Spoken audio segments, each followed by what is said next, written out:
네, 오늘 출애굽기 20장 1절에서 17절의 말씀을 중심으로 다른 부모 말고 네 부모한테나 좀 잘해라. 다른 부모 말고 네 부모한테나 좀 잘해라 라는 제목의 말씀 전하고자 합니다. 여러분, 세상의 관심은요, 사실 부모보다는 자녀에게 훨씬 더 많이 있는 것 같습니다. 유튜브 같은 거 좀 많이 보잖아요. 유튜브 강연을 좀 찾아봐도 부모님께 어떻게 효도할까, 또 뭐 어떻게 부모를 공경할까, 어떻게 부모님을 사랑해 드릴까, 이런 주제의 강연 본 적 있어요? 나는 거의 본 적이 없는 것 같은데요. 유튜브 많이 봐도 부모님께 어떻게 잘 대할까, 이런 주제는 거의 본 거 없다라는 생각이 듭니다. 대신에 어떤 것들은 많아요. 자녀들과의 소통법, 자녀를 위해 부모가 꼭 알아야 할 것들, 자녀만 보면 답답해지는 당신이 반드시 들어야 할 대답들, 자녀에게 절대 하지 말아야 할 말들, 항상 부모가 문제다, 이런 자녀 위주의 강연은 엄청나게 많이 있더라라는 것입니다. 그게 무슨 말이에요? 세상은 관심이 어디에 있어요? 부모보다 자녀에게 관심이 훨씬 많이 있습니다. 여러분, 그런데 성경을 보세요. 성경은 자녀에게 관심이 많습니까? 부모에게 관심이 많습니까? 부모 공경에 대해서 훨씬 더 많은 관심이 있어요. 하나님께 훨씬 더 많이 말씀하셨습니다. 자녀를 잘 길러라 라는 것보다 부모를 공경해라, 안 그러면 너 죽는다, 이런 말씀이 훨씬 더 많이 있더라라고 하는 거예요. 우리 십계명만 봐도 자녀를 노예게 하지 말라, 그거 없잖아요. 신약 성경에 가면 있지만 십계명은 가장 어떻게 보면 헌법 같은 거 아닙니까? 거기에 없다고요. 자녀에게 상처 주지 말아라, 이런 말 없습니다. 여러분, 십계명에서 어떤 대상을, 특정한 대상은요, 딱 두 분 나오죠. 하나님, 그리고 부모님. 딱 두 분만 특정했다라고 하는 거예요. 그러니까 성경은 누구에게 관심이 많아요? 부모에게, 부모 공경에 훨씬 더 많이 관심을 가지고 있다는 거예요. 하나님의 관심이 거기 있다는 것입니다. 실제로 제가 유튜브에 부모 공경이라고 검색해 봤더니, 여러분 한번 해보세요. 부모 공경이라고 썼더니 세상 강연 하나도 안 나와요. 다 뭐만 나와요? 설교 말씀만 나와요. 불교도 거의 안 나오는 것 같은데 그냥 설교 말씀만 거의 많이 나옵니다. 하나님 말씀들. 무슨 말입니까? 세상은요, 부모 공경에 관심 진짜 없습니다. 그런데 성경은, 하나님은 부모 공경에 엄청난 관심이 있다는 거예요. 대부분들 부모님들이신데 다 위로받기 바랍니다. 하나님이 여러분들 공경하는, 여러분들이 정말 효도받는 거, 거기에 정말 관심 많으시고 그거 엄청나게 챙겨주시고 있더라라는 것입니다. 그래서 오늘 어버이 주일인데 부모 공경에 대해 몇 가지 좀 살피고 마치고자 합니다. 자, 첫 번째로 말씀드릴 게 뭐냐, 내 부모를 공경하라라는 거예요. 이 첫 번째 토픽의 방점은 어디 있냐, 공경하라에 있는 게 아니고요, 누구를요? 네 부모를 공경하라는 거예요. 누구를 공경하라고요? 네 부모를 공경하라는 거예요. 누구의 부모? 네 부모.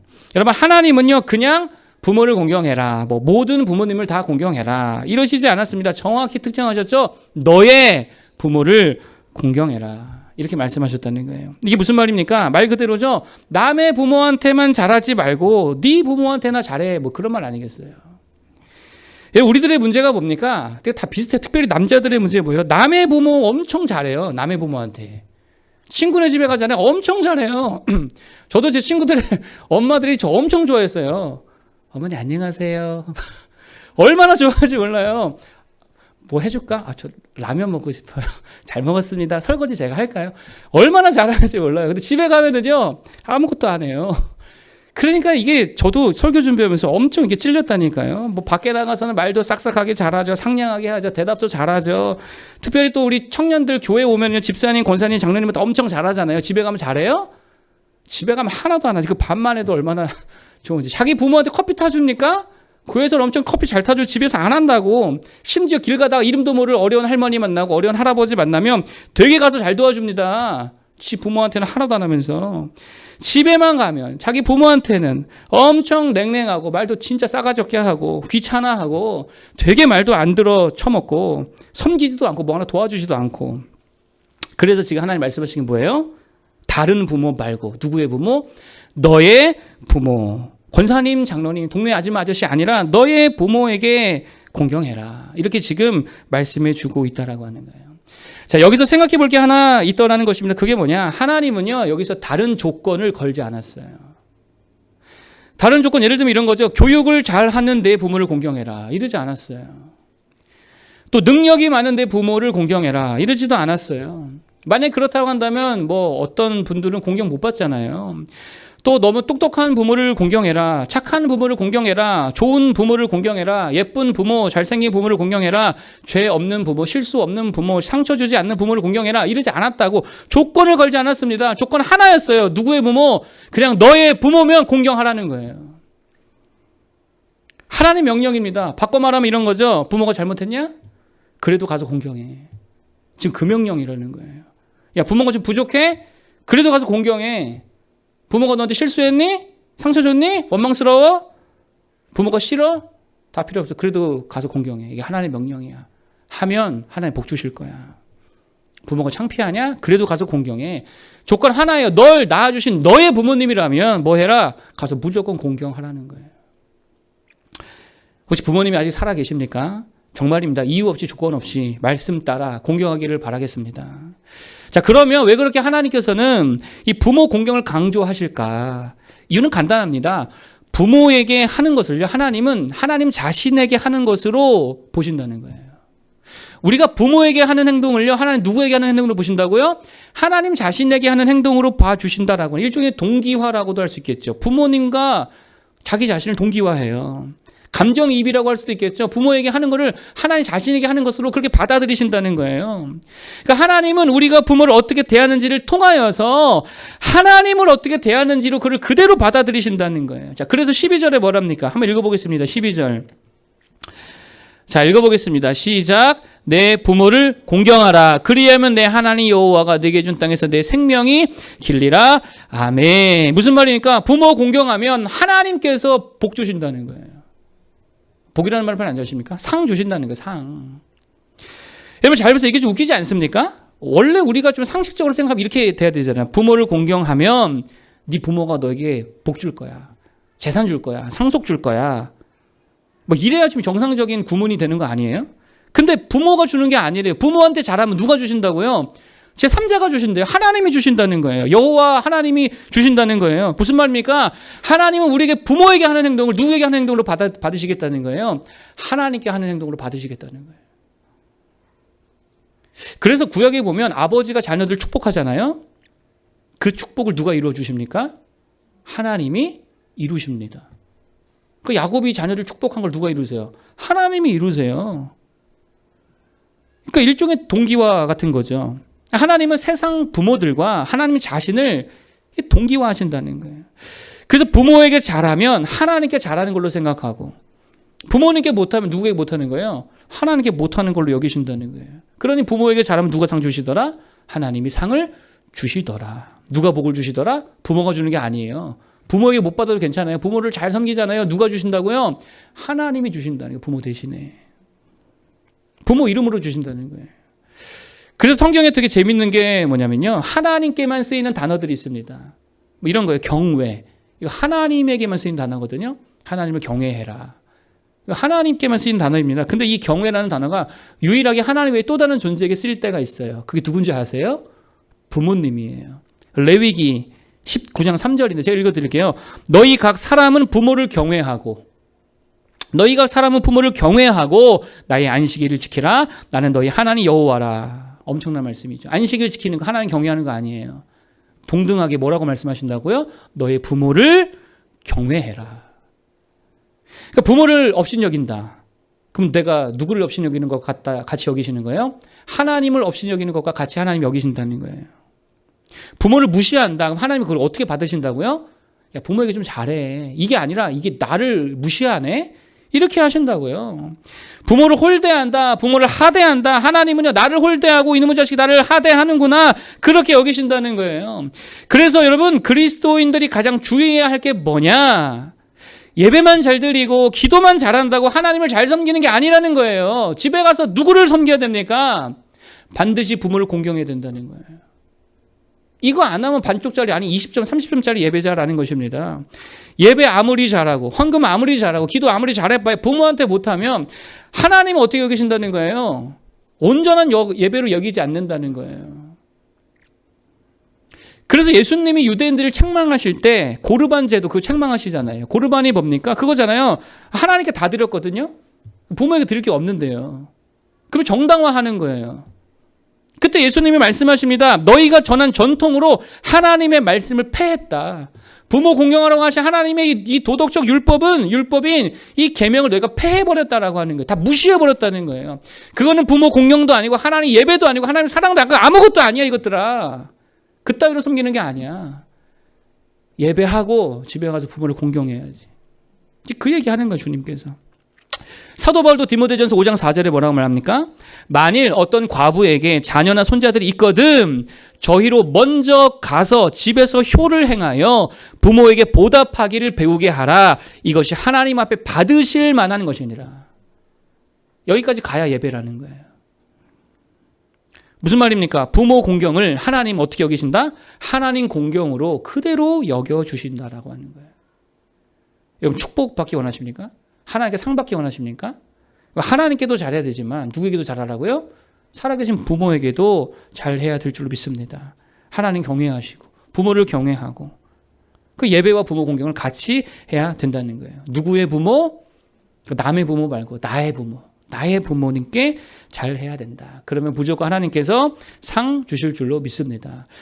자, 두 번째 토픽인데 부모 공경을 어떻게 할 거냐는 거예요. 부모 공경을 어떻게 해야 되느냐. 몇 가지를 좀 말씀드리기 원하면 여기서 제일 중요한 게 뭐냐면요. 태도예요. 부모님께 대한 태도가 사실 되게 중요하다라는 것입니다. 어떤 태도여야 되느냐. 이거 한번 찾아보겠습니다. 골로새서 3장 20절. 성경 찾을 수 있죠? 골로새서 3장 20절 한번 찾아보겠습니다. PPT 준비 못해 죄송해요. 골로새서 3장 20절. 빌립보 다음에 골로새서 있습니다. 골로새서 3장 20절. 자, 요거는 한번 우리 찾아서 한번 읽어보겠습니다. 자, 3장 20절 신약성 327페이지. 자, 한번 읽어보겠습니다. 시작. 자녀들아 모든 일에 부모에게 순종하라. 이는 주 안에서 기쁘게 하는 것이니라. 아멘. 여기서 뭐라 그래요? 모든 일에 부모에게 뭐 해라? 순종해라 이렇게 말씀하시죠. 순종이 뭐예요? 부모님이 하라는 거 다 하라는 겁니까? 뭐 그건 아니겠죠. 뭐 그렇다고 치면 부모가 야 술 한잔 해라 그럼 무슨 먹어야 돼요? 그거 아니잖아요. 가정이 어려우니까 도둑질해라. 그거 도둑질 해야 돼요? 그거 아니잖아요. 그러니까 모든 일에 순종하라라는 말은요. 말 그대로 뭐 모든 일에 다 따라해라 그 말이 아니라 부모에 대한 태도를 사실 말하는 거예요. 그럼 어떤 태도를 말하는 거냐? 부모님께 순한 태도를 가지라는 거예요. 모든 일에 있어서 어떤 태도를 가지라? 순한 태도를 가지라는 거예요. 이게 하나님의 명령입니다. 순한 태도가 뭡니까? 순하다는 게 뭐예요? 가로막지 않는다는 거예요. 다시 말해 같은 방향의 태도. 이게 순한 태도예요. 뭐 더 어렵나? 다시 말해 이런 겁니다. 부모님의 방향을 강제로 바꾸려고 하지 말라는 거예요. 예를 들면 이런 거죠. 딸이랑 엄마랑 어디를 가려 합니다. 근데 두 길이 있어요. 근데 엄마가 늘 다니시는 길이 있는데 그 오른쪽 길이라고 합시다. 딸이 가만 보니까 이 오른쪽 길보다 왼쪽 길이 훨씬 빠른 거예요. 이리로 가면 돌아가는 것 같아. 이쪽 길로 가면 훨씬 빨라. 그래서 엄마에게 말합니다. 이쪽 길로 가면 더 빨리 가니까 이쪽으로 가자고. 엄마가 싫대요. 아, 이쪽 길이 좋은데. 아니 이쪽이 더 빨라. 엄마 이리로 가. 엄마 바보야? 아, 이리로 가면 멀다니까 힘들다니까. 이리로 가. 빠른 길로 가. 그쪽으로 갔다는 거예요. 그리고 그 길로 막 강제로 이끌어 갔다는. 그리고 또 얘기했습니다. 다음부터 엄마도 이 길로 다녀. 근데요. 엄마는요. 왜 이쪽 길을 좋아하냐? 좀 돌아간다 하더라도 이쪽 길을 가면 꽃이 있거든요. 이쪽 길을 가면 풀들이 있거든요. 이쪽 길을 가면 나무들이 울창하거든요. 아이들이 떠드는 소리가 들리거든요. 그러니까 그쪽 길로 가면 그냥 기분이 좋고 행복한 거예요. 그 딸이 볼 때는요. 돌아가니까 이쪽 길로 가라고. 돌아가지 말고 빠른 길로 가라고. 막 강요하고 강제하고. 그러지 말라는 게 순한 태도가 뭐예요? 엄마가 가고자 하는 방향을 그대로 같이 따라가 주는 거. 이게 순한 태도라고. 여러분 강제로 방향을 틀지 말라는 것입니다. 여러분 그래서 자녀들이 기억해야 될 아주 중요한 내용이 있습니다. 그게 뭐냐? 이런 거예요. 부모를 자기 자녀 대하듯 하지 말라는 거예요. 특별히 3, 4, 50대. 부모에게 가장 큰 실수 뭐냐? 부모에게 하는 가장 큰 실수가 뭐냐? 이겁니다. 부모를요 자기 자식 대하듯 해요. 막 그냥 강압적이고요. 막 가르치려고 그러고요. 막 꾸짖고 나무라고 지적하고 야단치고 그래서 부모님 길을 다 죽여버려요. 아, 자기 자식 새끼한테 한테 하듯 한다니까요. 막 가르치고 억압하고 막 질질 끌고 다니고. 이거 순한 태도가 아니라는 거예요. 하나님 보시기에 되게 악하다는 거예요. 가로막지 말라고. 부모님은 부모님의 방식이 있다는 것입니다. 부모님의 판단이 있다는 거예요. 그걸 강제로 바꾸고 고치려고 하지 말라는 거예요. 순하게 인정해드리고 받아주고 따라주고 그 방향으로 내가 같이 가주는 거. 그게 순한 태도라는 것입니다. 여기서 성경에 보면 부모를 친 사람은 어떻게 하라 그럽니까? 돌로 쳐 죽이라 그래요. 부모를 친 자녀는 돌로 쳐 죽여라. 여러분 생각해 보십시오. 물리적으로 치는 것만 치는 거예요? 아니에요. 말로 칠 수도 있죠. 표정으로 칠 수도 있죠. 금전적으로 칠 수도 있겠죠. 무슨 말입니까? 부모에 대한 어떤 적대감, 어떤 강제함, 다시 말해 순하지 않은 태도, 순하지 않은 말, 순하지 않은 그 모든 표정, 순하지 않은 그 모든 것들 하나님 되게 경멸하신다는 거예요. 자녀들에게 부탁드립니다. 제발 부모를 가르치려고 하지 마십시오. 그거 하나님 앞에 악한 겁니다. 부모님을 고치려고 하지 마십시오. 강제적으로 부모를 휘두르려 하지 마십시오. 오히려 따라주고 들어주고 그분의 방향대로 내가 같이 보조를 맞춰주고, 그게 정말 하나님이 원하시는 순하고 좋은 태도라는 거예요. 순한 자들 되길 바라겠습니다. 누구한테요? 부모님께 그렇게 해야 된다는 거예요. 두 번째로 가져야 할 태도가 뭐냐? 부모님에 대해서 무겁게 여기는 태도가 중요하다는 거예요. 어떻게 여기라고요? 무겁게 여기는 태도가 중요하다. 이게 오늘 본문인데 출애굽기 20장 12절 뭐라고 말씀하시느냐 한번 다 같이 한번 읽어보겠습니다. 자, 다 같이 읽어보겠습니다. 시작. 그리하면 내 하나님 여호와가 내게 준 땅에서 내 생명이 길리라. 아멘. 내 부모를 뭐 해라? 공경하라. 공경하다. 이건 사실 이제 번역이죠. 원어를 들여다보면 제가 여러 번 말씀드렸는데 무겁다라는 동사예요. 무겁다. 부모를 어떻게 여겨라? 무겁게 여겨라. 사실 직역하면 그거거든요. 네 부모를 무겁게 여겨라. 그러니까 무겁게 여긴다는 말이 무슨 말입니까? 두 가지 정도로 우리가 좀 이해할 수 있을 것 같습니다. 하나는요, 우선순위고요. 두 번째는 책임의식이에요. 무겁다는 거는 뭐냐? 우선에 두라는 거고요. 두 번째는 책임의식을 가져라. 이것입니다. 이게 공경이라는 원어의 뜻이라는 거예요. 그러니까 우리의 문제가 뭡니까? 그런 거죠. 항상 부모는 뒷전이에요. 우선이 안 돼요. 항상 뒷전이. 이게 문제라고. 어떤 목사님 설교를 듣는데 그분이 그러더라고요. 핸드폰 사진에 부모님 사진이 얼마나 있으십니까? 얼마나 있지 찾아봤어요. 거의 없어요. 되게 찔렸어요. 거의 없어요. 다 뭐만 있어요? 애들 사진만 다 있어요. 다 뭐만 있어요? 친구들, 동료 목사님들이랑 찍은 사진만 다 있어요. 그러니까 자녀들이랑 놀러 가서 꼭 뭐예요? 사진 찍잖아요. 동료들이랑 놀러 가도 꼭 뭐예요? 음식 사진 일단 찍고 같이 어깨동무하고 막 찍잖아요. 근데 이상하게 부모님과 찍은 사진이 없는 거예요. 되게 반성이 되더라고. 이게 왜 그래요? 이게 우선순위의 문제라니까. 부모님 항상 어디에 있는 거예요? 뒷전에 있는 거예요. 늘 자녀만 우선이고 내 인간 관계만 우선이고 사회 활동만 우선이고 내 사역만 우선이고 이것만 중요했지, 이것만 무거웠지, 부모님은 언제나 나에게 무겁지 않았다는 거예요. 그러니까 사진 한 장 없는 거죠. 여러분, 그러나 하나님의 말씀 부모를 어떻게 여기라고 하십니까? 무겁게 여겨라. 너의 삶의 우선순위 중에 하나에 들어야 된다. 상위에 둬라. 이렇게 말씀하고 있다는 거예요. 그래서 부모 공경이 몇 계명이 있습니까? 10계명? 5계명이 있습니다. 하나님께 대한 계명이 4개거든요. 그 다음, 바로 다음 인간관계에 대한 최우선순위에 누구를 두셨어요? 부모 공경을 두셨어요. 아내 남편보다 먼저 뒀다고 성경은 부모 공경을. 아십니까? 여러분, 그래서 그런 말이 있잖아요. 나무가 평온하기를 바라도 바람이 가만 냅두지를 않고 자식이 부모에게 효도를 다하려고 해도 부모는 기다려주지 않더라. 뒷전으로 하다가 효도 못한다는 거지. 어떻게 하라고요? 우선으로 삼으라는 거예요. 그래서 정말입니다. 좋은 건 누구부터요? 부모님부터. 그거 왜 그래요? 자녀들은요, 앞으로 좋은 거 할 시간 많이 있으니까. 그러니까 누구부터 들은 게 맞아요? 부모님부터 들은 게 맞아요. 좀만 지나잖아요. 맛있는 거 못 드세요. 좀만 지나잖아요. 좋은 옷 못 입어요. 좀만 지나잖아요. 여행 못 다녀요. 멀미가 심해져가지고, 머리 아파가지고. 그러니 자식들만 데리고 갈 게 아니라, 아내 남편만 데리고 다닐 게 아니라 정말입니다. 부모님께 먼저 드려야 된다는 거예요. 내가 안 해줘도 자식 새끼들은 나중에 결혼해서 다 할 거 해요. 더 좋은 데 가요. 부모님을 우선으로 생각하기 바랍니다. 그리고 두 번째가 뭐냐? 무겁게 여긴다는 말의 두 번째 의미가 뭐냐? 책임 의식이 있어야 된다는 거예요. 부모를 공경해라 이 말은요, 책임 의식을 가지라는 거예요. 내 부모 누가 책임져요? 국가가 책임져요? 사회가 책임져요? 그보다 어떤 마음을 가져야 돼요? 내가 책임져야지. 그래야 될 거 아니에요. 내 부모인데. 그게 부모 사랑이고 부모 공경이라는 거예요. 그래서 언젠가 말씀드렸죠. 불륜이 절대 사랑이 될 수 없는 이유가 있다고. 불륜은 사랑이 아니죠. 왜 그렇습니까? 책임의식이 없어서 그래요. 책임의식이 없어요.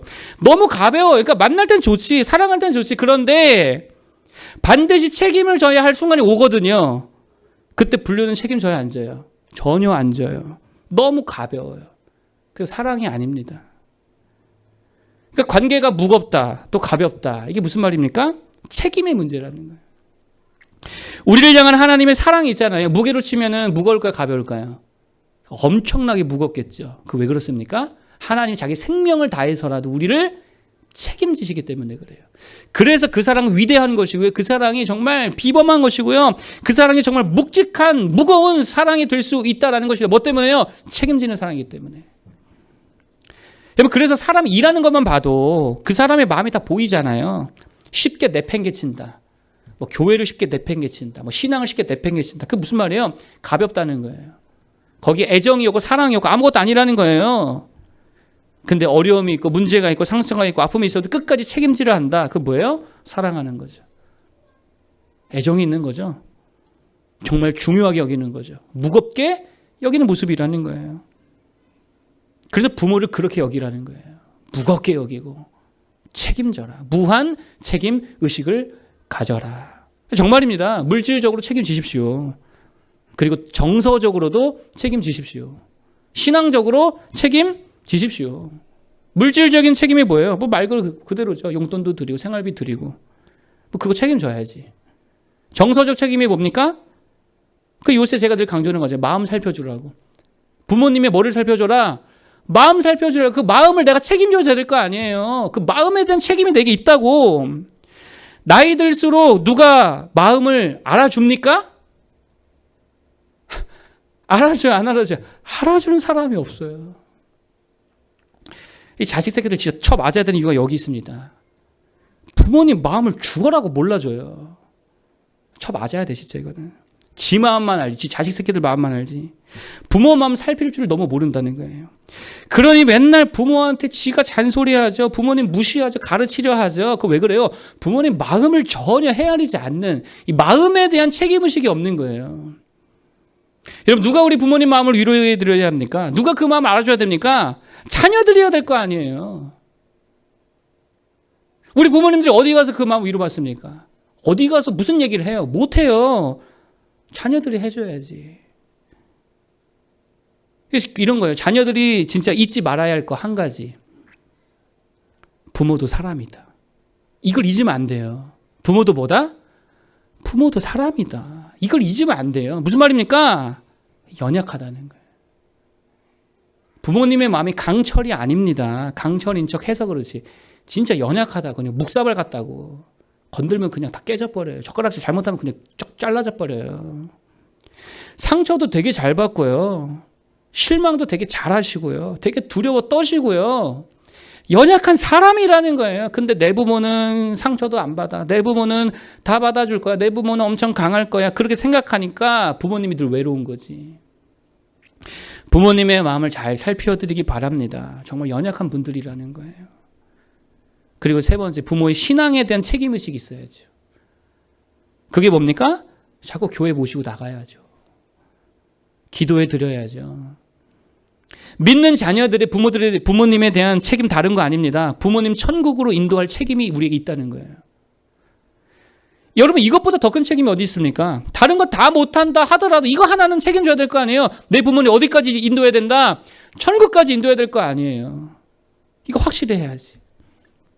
부모님께 대한 무한 책임의식을 가지시기 바라겠습니다. 참 이게 중요한 것 같아요. 책임의식과 근데 반대되는 개념이 있습니다. 책임과 반대의 개념이 뭘까요?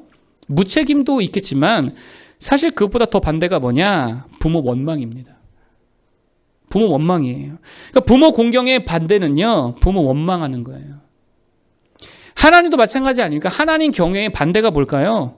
원망이에요. 원망이 뭡니까? 원망의 본질은 그거예요. 존재를 부정하는 거예요. 너가 나와 아무 관계가 아니었으면 이게 뭐예요? 존재 부정하는 거잖아요. 하나님이 차라리 없었으면 존재를 부정하는 거잖아요. 이게 원망이잖아요. 우리 부모가 내 부모가 아니었으면 부모님 때문에 내가 인생이 뭐야? 원망이고 존재 부정, 부모님의 존재 자체를 부정하는 거 아니에요. 원망이라고. 그래서 원망은 가장 파괴적입니다. 관계를 파괴시키는 아주 나쁜 태도가 두 개가 있거든요. 그 중에 하나가 질투고요. 질투하지 마세요. 질투하면 다 파괴합니다. 또 한 가지 하나가 원망입니다. 그러니까 질투에 대해서 나중에 말씀드리고, 원망하면은요 파괴돼요. 부모에 대해서 원망하지 마십시오. 원망하는 순간에 무조건 그 관계, 그 가정 다 파괴되게 돼 있어요. 왜냐? 원망을 통해서 누가 역사합니까? 마귀가 역사하는 거예요.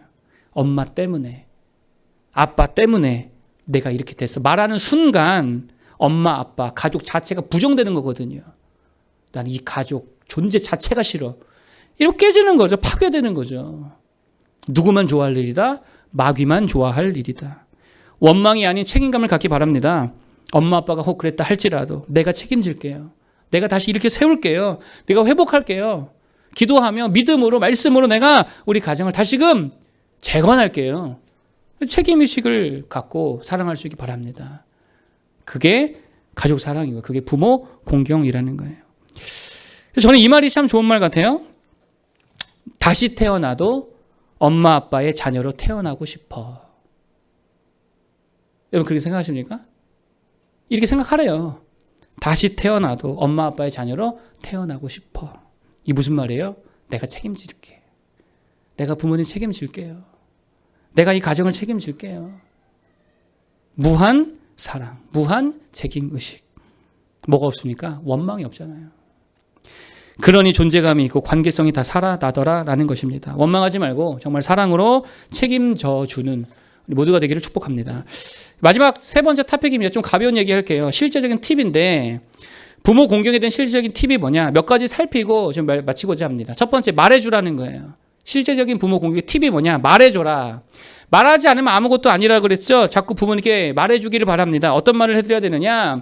한 기관에서 조사했다 그럽니다. 부모님들을 대상으로 설문조사를 했는데 자녀의 나이와 상관없이 어린 자녀든 나이가 많은 장성한 자녀든 상관없이 자녀에게 가장 듣고 싶은 말이 뭐냐? 조사했습니다. 3위, 엄마 아빠 힘내세요. 제가 옆에 있잖아요. 이 말을 듣고 싶대요. 자녀의 나이와 상관없이. 그러니까 여러분, 부모만 자녀의 버팀목이 되는 게 아니죠. 자녀들도 부모님의 뭐가 되는 거예요? 버팀목이라는 거예요. 되게 중요합니다. 저도 마찬가지예요. 가장 힘들 때가 있었거든요. 둘째 아파가지고 병원에 있고 사모님 같이 병원에 있을 때 첫째와 둘이 한 몇 개월 같이 다녔는데 그때 가장 힘들었습니다.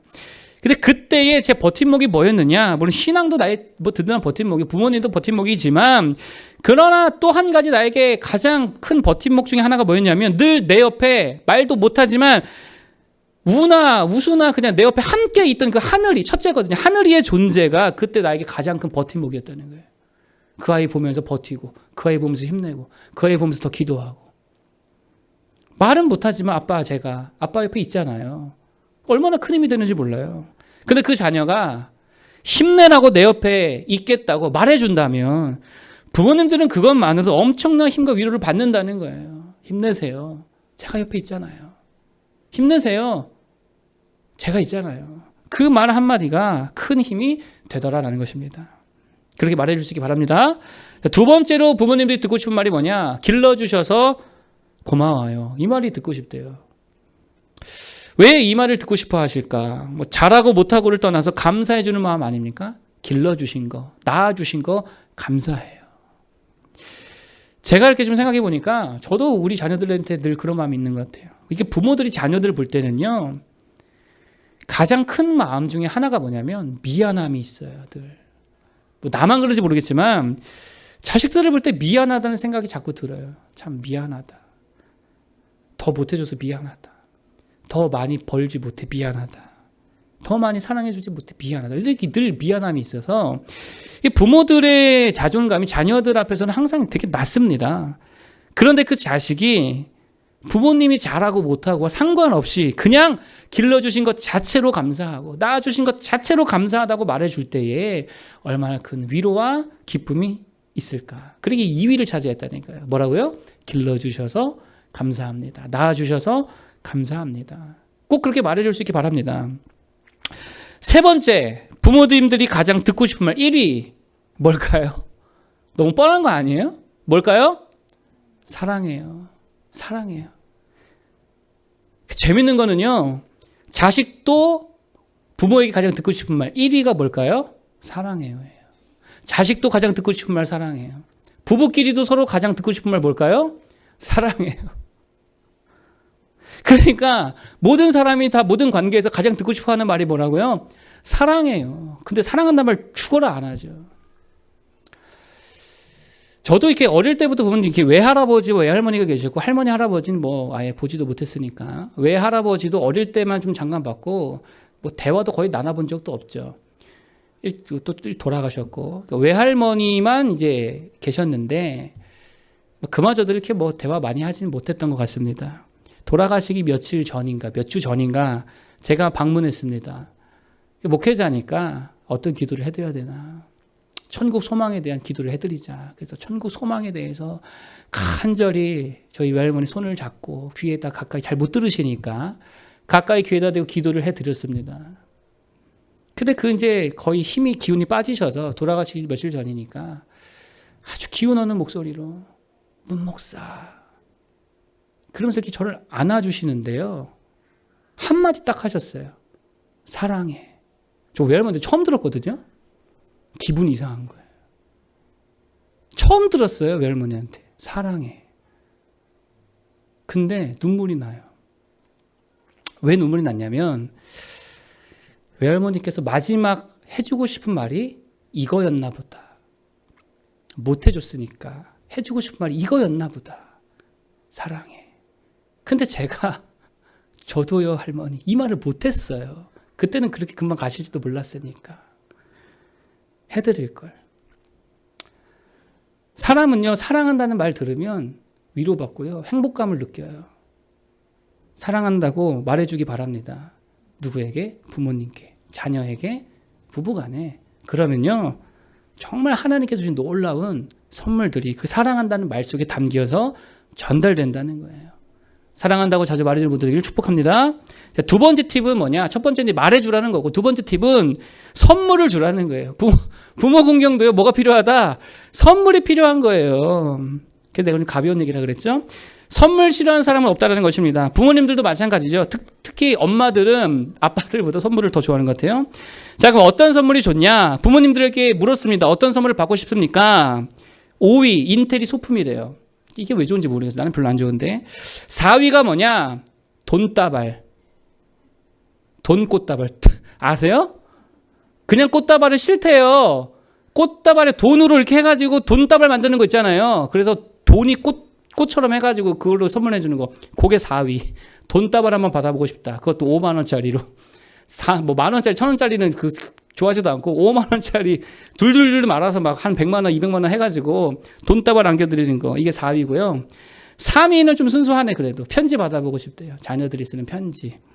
2위는 전화. 너무 바쁜가 봐 요즘 자녀들이. 전화 한 통 없어서. 전화 한 통 하고 싶다. 이게 2위고요. 1위 뭘까요? 부모들도 속물은 속물이야. 용돈 박스. 현금. 이게 1위래요. 부모님도 우리나 뭐 똑같죠. 그러니까 우리는 자녀로서 어떻게 해드려야 돼요? 1, 2, 3위 다 하면 되죠. 전화해드리고 용돈 박스 드리고 거기다가 편지 담아서 드리면 최고의 선물이 되겠죠. 1위, 3위니까. 근데 부모님들이 받기 싫어하는 선물이 있다고 합니다. 이건 참고만 하십시오. 5위 핸드폰. 하지도 못하는 거 핸드폰 아무리 좋은 거 해봐야 못하시잖아요. 제일 싫대요. 5위. 4위 조화. 생화 말고 조화. 가장 싫어하는 4위. 3위 꽃다발. 돈다발은 좋아하는데 꽃다발은 싫대요. 하여튼 그렇대요. 2위 케이크 엄청 싫어하고 당 있잖아. 또 어머니들 보통 당이 있으니까 케이크 이거 줘봐야 먹지도 못하고 그러니까 케이크 싫어하시고 1위는 책 공부하기 엄청 싫어하시죠. 눈이 어두우니까 책 읽는 거 싫어하죠. 책 선물 진짜 싫어하시니까 참고하시기 바랍니다. 뭘로 드리자? 현금 선물, 현금 상자 거기다 편지 담아서 전화 한 통 같이 하면 최고의 선물이 된다. 세 번째 팁입니다. 이거는요, 이제 세 번째 실질적인 팁인데, 이거 좀 중요한 것 같아요. 간섭하지 말라는 거예요. 부모님 뭐 하지 말라고요? 여러분, 자녀들 정말입니다. 간섭하지 마십시오. 부모님께 대한 책임감 있어야죠. 부모님께 대한 관심이 있어야죠. 사랑 있어야지. 근데 뭐는 하지 말아라. 간섭하지 말라는 거예요.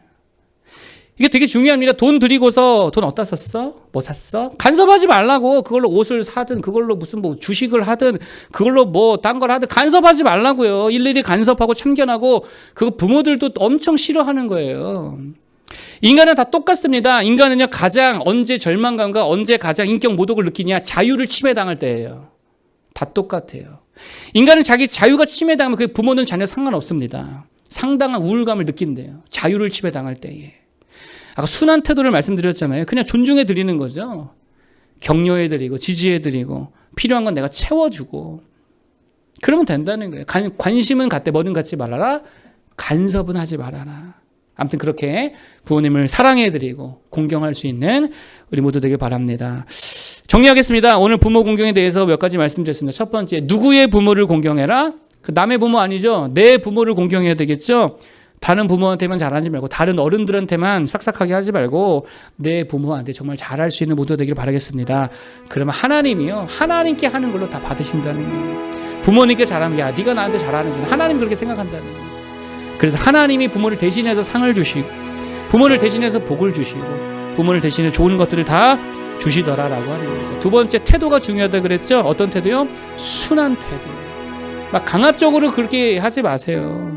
강제적으로 하지 마십시오. 가르치려고 하지 마십시오. 따지지도 말고 그냥 그대로 인정해드리고 부모님이 가고자 하는 그 방향 그대로 내가 같이 가주는 거 이게 중요합니다. 그리고 부모를 무겁게 여기라 그랬죠. 무겁게 여긴다는 말 무슨 말이에요? 우선으로 여겨라. 그리고 책임, 무한 책임 의식, 감정의 정서적 책임, 물질적 책임, 신앙적 책임, 천국 보내드려야 될 거 아니에요. 잘 인도할 수 있기를 바라겠습니다. 원망하지 말라 그랬죠? 원망하면 무조건이에요. 다 깨지게 돼 있어요. 마귀가 제일 좋아하는 게 원망이기 때문에 그렇게 사랑할 수 있길 바라고. 실제적인 팁, 첫 번째, 말해주기. 힘내세요. 제가 있잖아요. 길러주시고 낳아주셔서 감사해요. 그리고 사랑해요. 그다음에 선물 주기. 현금과 돈 다발. 부모도 선물이라 그랬죠. 주시면 좋아해요. 세 번째, 간섭하지 말아라. 부모도 하나의 인격체입니다. 그의 자유를 인정해드리고 간섭하지 말고 그냥 지지해드리고 응원해드리고 지원해드릴 수 있기를 바라겠습니다.